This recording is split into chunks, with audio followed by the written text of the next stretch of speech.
Émile, c'est quelqu'un qui était visionnaire, un leader en même temps. C'est quelqu'un qui avait étudié en Californie, qui voulait mettre en place des bases de médecine préventive en incorporant des dossiers de santé animale, en créant des bases de données aussi qui peuvent servir à la recherche.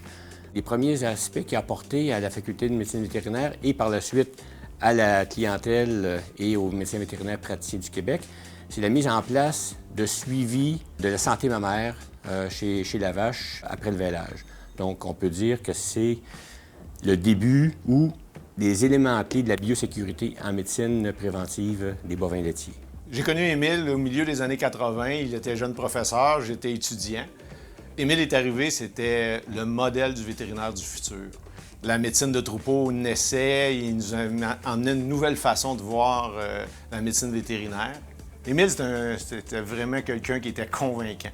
Il faut juste repenser les fondations de DSA et la STLQ, qu'on connaît aujourd'hui. En 1990, convaincre 45 cliniques vétérinaires d'investir 20 000 $ pour faire un budget de presque 1 million. En argent de 1990, il fallait être convaincant. Quand la plupart ne savaient même pas c'était quoi, un ordinateur ou même un fax. C'est ça, Émile. Émile est un rassembleur, c'est un leader, c'est quelqu'un qui voulait faire rayonner la pratique bovine. Il l'a, selon moi, très bien réussi.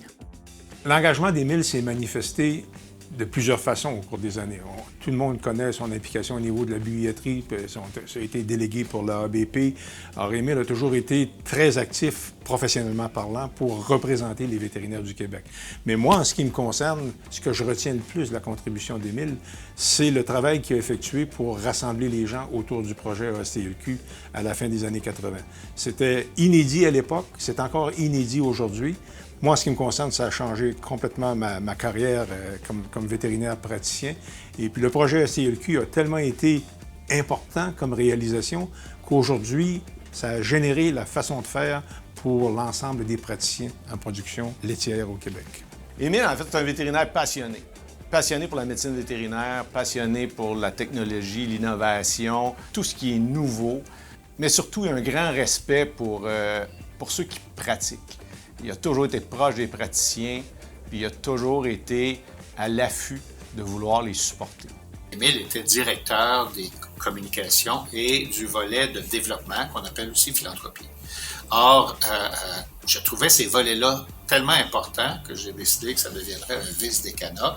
Et Émile a eu la bonne idée et pour mon plaisir d'accepter d'être le vice-doyen du développement, de la relation avec les diplômés et aussi de la philanthropie.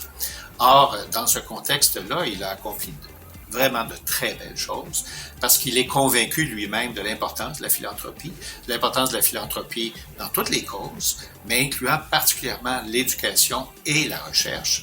Or, lui et sa conjointe, Josée, ont été les premiers à faire un don d'assurance vie qu'on appelle significatif pour la faculté et ça a été le chemin qui s'est ouvert pour que d'autres le fassent par la suite. Je dirais qu'Émile est un homme à multifacettes et personnellement, j'aime chacune d'elles. C'est quelqu'un qui, plus que professionnellement, est un homme, je pense, intéressant, un homme remarquable.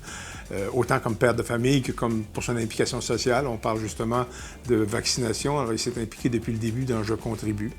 Il est devenu vaccinateur pour la COVID. Émile est intéressant à l'extérieur de sa profession aussi. Si les médecins vétérinaires praticiens d'aujourd'hui peuvent offrir leur expertise et les producteurs avoir une aussi grande qualité de médecine préventive, on peut tous dire un gros merci à Émile Bouchard.